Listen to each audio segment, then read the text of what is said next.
to Deani, who slams it home. Monica right from the left block, layup good. Parker drives it through the hole to right. Hunt comes around to score. The Cavs win. Pierman dives into the end zone. Touchdown, Cavaliers. Cavalier Sports Weekly is presented by the Virginia Lottery. The Virginia Lottery, helping Virginia's public schools. And brought to you in part by Geico. 15 minutes could save you 15% or more on car insurance. On this edition of Cavalier Sports Weekly, presented by the Virginia Lottery. She's probably one of the dumbest smart people you'll ever meet. And I say that with love. Down Monica right. Flips it inside to Muhammad, who lays it.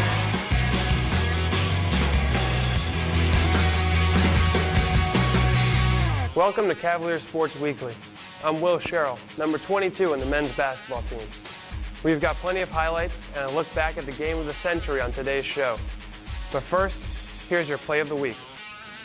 The play of the week is brought to you by SunTrust Mortgage. We make the American dream come true every day. Top of the circle to Camille Collier running the play with 10. Free throw line to Groves, and Shine stepped in and picked it off. Here's Moore down the right side of the lane. Layup and a foul! And the Cavaliers have tied the game. Did you see Ari when she got her and one? It was just like I was so excited for her, but it caught me off guard because Ari's never that excited. All I could do was laugh, but I was so proud of her. It's good to see that type of excitement and that passion, and I think that was great. I was so proud of you. Thank you. Stay tuned. Virginia game highlights are coming up next. Welcome back to the show. Our men's basketball team only played one game this week, but it was a big one against 6th-ranked North Carolina. Let's check out the game story.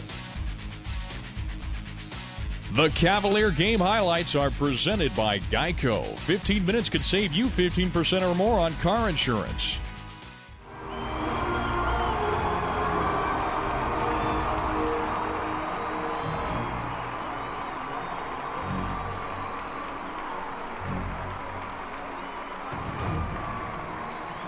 Sammy Zaglinski feeding off down the right wing to Landisberg. Virginia trying for those first points, and they'll come right here as Sylvan Landisberg cuts to the rim and banks it in off the glass.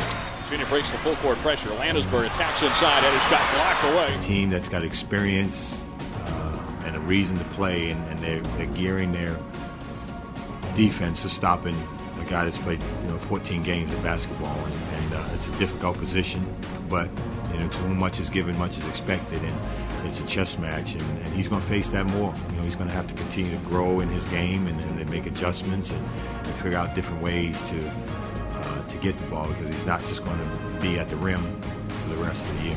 Dribble with the left hand.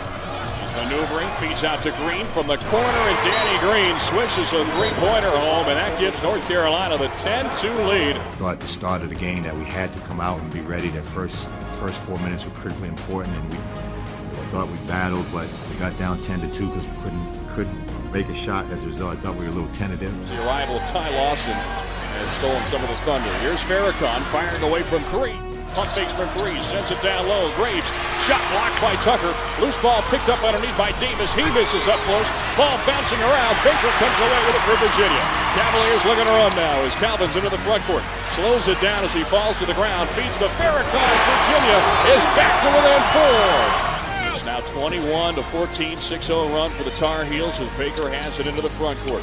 Navigating through traffic, pull-up jumper is contested, and he fades away and knocks it down nonetheless. Cavaliers on the other side now trailing 24-16. Mustafa Farrakhan trying to split the defense, turns it over. Took it right into the heart of the defense. Davis had the ball tipped to him. Now it's Ellington taking a feed from Green. They have one of the best transition offenses in the country. So just, having in the back of our head, trying to get back and seeing them just go and get layups, just like, what do we have to do? Do we have to send 4 people back just to stop them? So it's kind of frustrating. Farrakhan on the left wing, defended by Ellington. Picks up a screen from Scott. Pulls up from the top of the arc. His three-pointer, no good. Ball ripped down on the rebound by Matt Scott, who powers it up in traffic and pulls Virginia back to within 7. Quickly the other way. Hansbrough takes the feed from Graves. A Sampson tees him up nicely. Feed comes out, and Ty Lawson is left alone as he cans the three-pointer. Pass comes down low. Sylvan Landisberg, just as you talked about, trying to make a move inside. He was into a host of blue jersey. Shot blocked. Outlet feed ahead to Lawson, and Lawson immediately scores on the other end of the floor. Sloppy offense is I'm sure when I look at it, if you go by percentage between us having sloppy possessions or turning it over and leading to their baskets, it was well over 50%. Green on the right baseline. Zips across court feet, top of the arc to Lawson. He sends down low. Thompson. Galvin takes it in the lane. Nearly lost it to Green, but he's going to put up an off-balance shot inside. No good. Missed it short. Another follow-up. No good from Scott. There's Landisberg. Now Scott comes up with a third offensive rebound, and he had it tipped away by Ed Davis. North Carolina looking to move the other way. Pass comes ahead to Ellington. Ellington slashes his way down low. I'm not sure that I've seen a better dictated, orchestrated game from a point guard as I saw today from Ty Lawson. And the way he managed the game, the way he pushed the ball every single time and had us back on our heels, and every time that we either didn't run good offense, as a result took a ill-advised shot or off-balance shot or what have you. He was there for outlet, and we were paying the price. And we talked about it, we showed it on film, but he was better than advertised today. The ball. Pull-up jumper is deflected by Green from Zaglinski, but a carom goes to Diani, and Diani lays it in with a soft touch inside. Lawson knifes his way down the lane as he coasts to the rim, but misses on the finger roll. Davis had a shot blocked away from behind. Farrakhan and Scott in the vicinity. Now Farrakhan, nice dish to Tucker, and Tucker lays it in off the window. We were trying to survive without Sammy playing well, without Sylvan playing well, and without Mike playing well. The reasons, I'm sure, have a lot to do with both Carolina and them and us.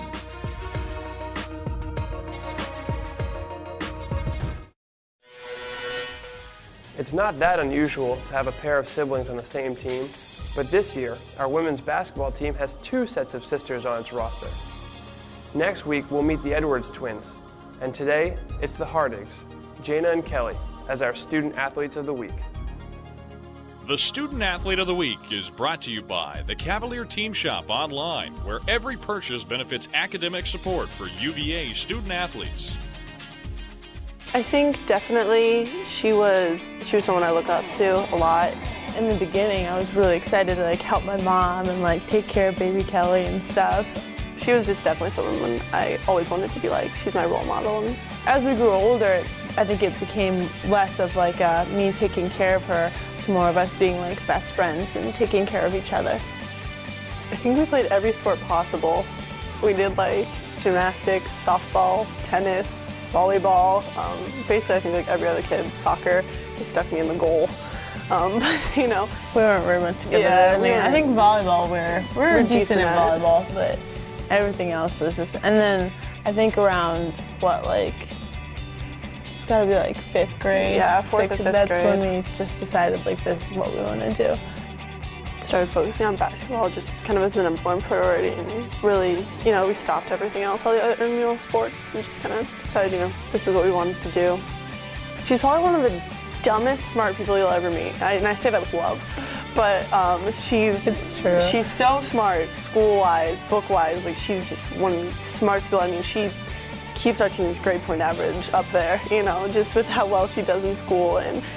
But, you'd think that would transfer over into, what I guess people call, street smarts or whatever, but, it stops where the books end. It's just sometimes. I managed to get lost with one of those little GPS systems on the dashboard guiding me. Telling you, take a right turn in 2.2 miles, take a right turn here. I have no natural sense of direction. Yeah. So it's funny. You can always count on me to do the thing that people go, really? Yeah. You did that? That's Jana. That's me. Kelly's one of those kind of clumsy people. She'll trip over a lot. She's always tripping everywhere. I mean, just God forbid she gets on a bike because she's going to gravitate towards objects that aren't moving, that kind of thing. So yeah. Kelly's definitely the clumsy girl. Yeah. You can't blame her. She's got such big feet. Nice. Winning the championships in high school and stuff, together was a great experience. I think the high school was so much fun, and to be able to play together and really, just share that. It was a really cool experience.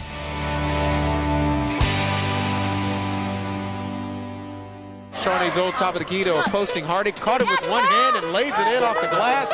I definitely think Kelly has a tremendous amount of power in her game, and she's such a presence in the court. She's not only tall, but she's really long too.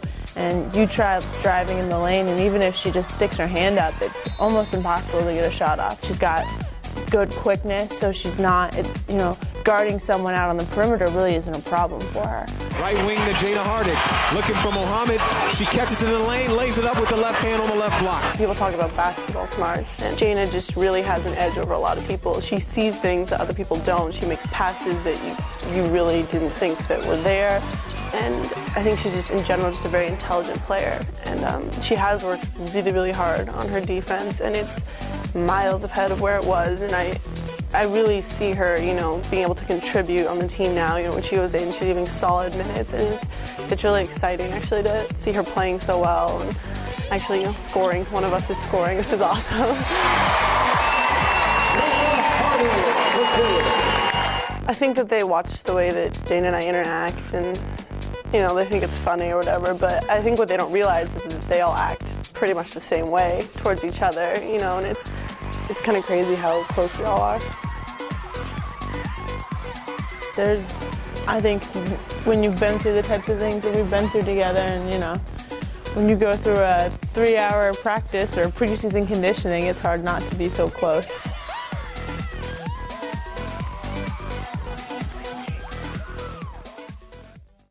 Visit the Cavalier Team Shop online at virginiasports.com and take advantage of this week's special offer.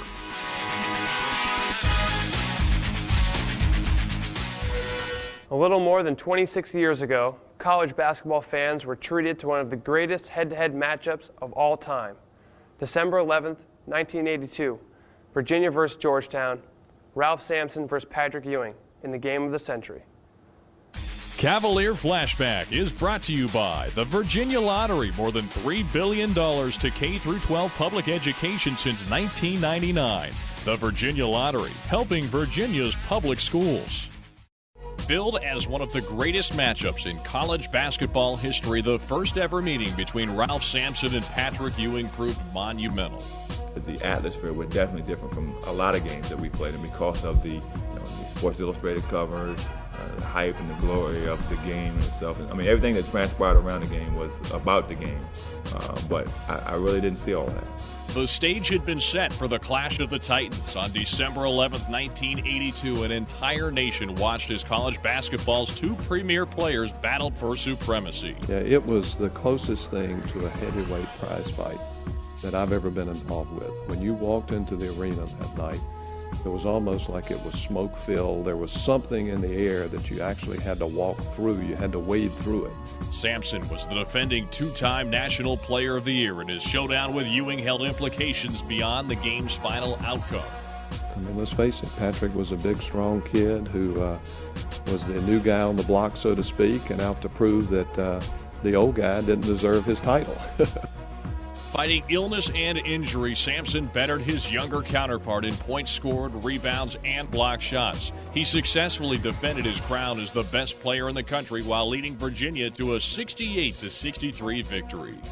I was able to put everything else aside, no matter what it was, my knee being drained, having the flu or whatever, and really try to focus in on winning the game. Coming up after the break.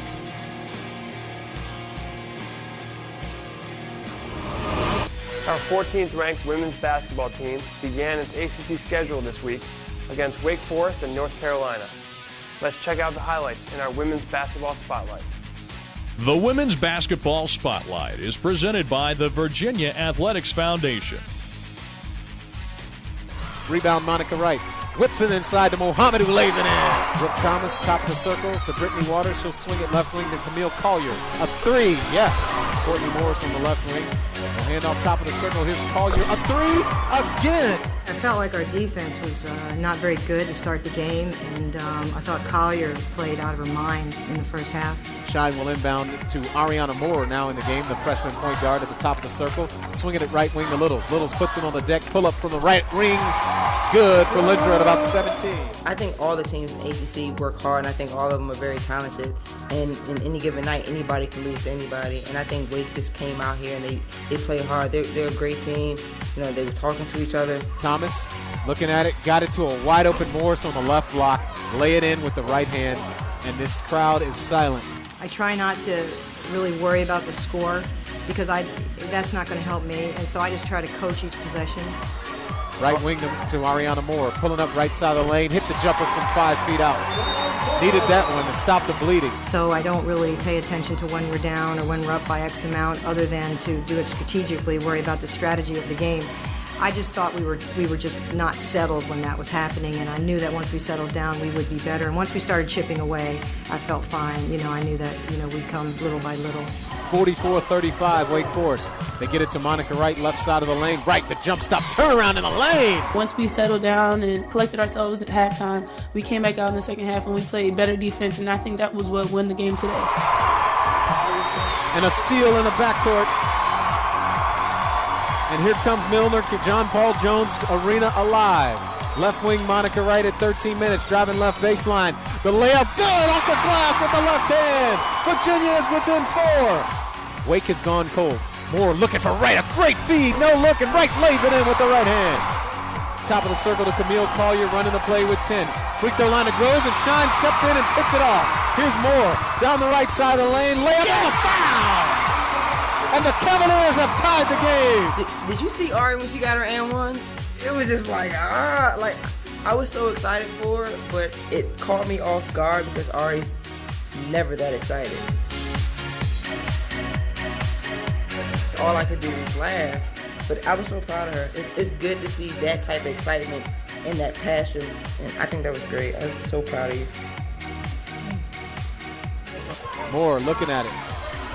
Got it to Littles on the left block. Littles powers up and lays it in with the right hand, and Debbie Ryan pumps the fist. 65-58, Cavaliers by 7.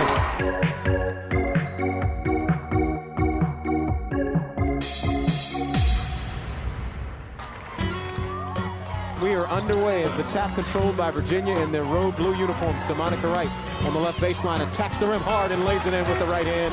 2-0 Virginia. They go right wing to a wide open Italy Lucas for 3. Missed it strong. Rebound Milner. Cavaliers running left to right. Milner going right sideline to Littles. Littles will pull up right side of the lane from 10. Splash it home. Full court pressure. They get it into Monica Wright up the right sideline. She breaks it easily with the dribble. Right down the lane. All the way to the rim. Coast to coast for the All-American. Breland driving. Lost the basketball. A steal by Monica Wright. I thought we played a good 10 minutes, and that's about all. That's what I thought. I thought that from that point on, we weren't running offense, and you know, I wasn't getting much point guard play in the end of the first half. When we were running, we were fine, but we got no point guard play at the end of the first half, and the last 10 minutes, and that was really what we spent most of halftime talking about. Back out top to Christina DeWitt for 3, missed it short. Rebound Moore. Here comes Ariana Moore left to right in transition. Moore crossing over at the free throw line. Monica Wright, a great feed to Littles. Reverse layup, good off the window. And we got no defense at the beginning of the second half, which is when the game was, you know, pushed out of reach. We started to get the half off okay, but then had several possessions where we just didn't get anything done. You know, you have to give Carolina a lot of credit. They played extremely well tonight. You know, they got lots of scoring from lots of people, and, you know, we're trying to get most of our scoring from 3 people, and not much is happening from other people on our team right now, and that's got to change really quickly. Cavaliers down 13. Here's Littles, top of the circle off the high screen from Hardy. Littles down the lane, throws up a wild running right-hander, falling out of bounds. And a jumper fade away from the right elbow, missed it. Chagall got the rebound. Missed the layup, though, got her own rebound again. Right block, missed a second layup. McCants got the rebound. We just did not get organized, and we didn't take advantage of the pressure points in the game. Mentally tonight, we weren't the team that we normally are. Our wrestlers were home this weekend for a pair of matches. We've got that story and more in our Olympic Sports Spotlight.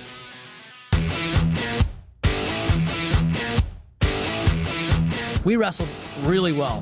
It was the best I've seen my guys look in a long time. It was very important for us to come out and make a statement and respond to the adversity we've been having all week. That's what I'm excited about, is the way they wrestled, the way they came out. I mean, we really looked good right there on a lot of levels. Nick Nelson had a huge win at 141 pounds with a kid we've never beaten. He's 6-0 against UVA. We've never beaten that young man. So just on a lot of levels, good things all around. So I'm really excited right now. Chris has been workmanlike all year. When he goes out, he's not looking to win. He's looking to dominate. He's looking to score as many points as possible. And it's amazing to see. Last year at this time, I believe he was 10-7, and now he's 24-1 and ranked as high as 8th in the country, some rankings. So he's the guy that obviously he's been carrying the team momentum-wise. Rocco Capone got a huge win against a good, solid kid tonight, his 100th victory. So he's got a little bit of the weight off his shoulders as well, and we're looking for him to start kicking it up a notch like Henry.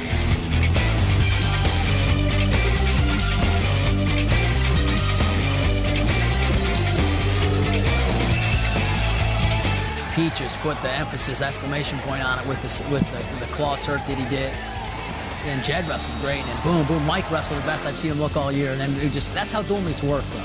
And you've heard me say this before, it's all about momentum.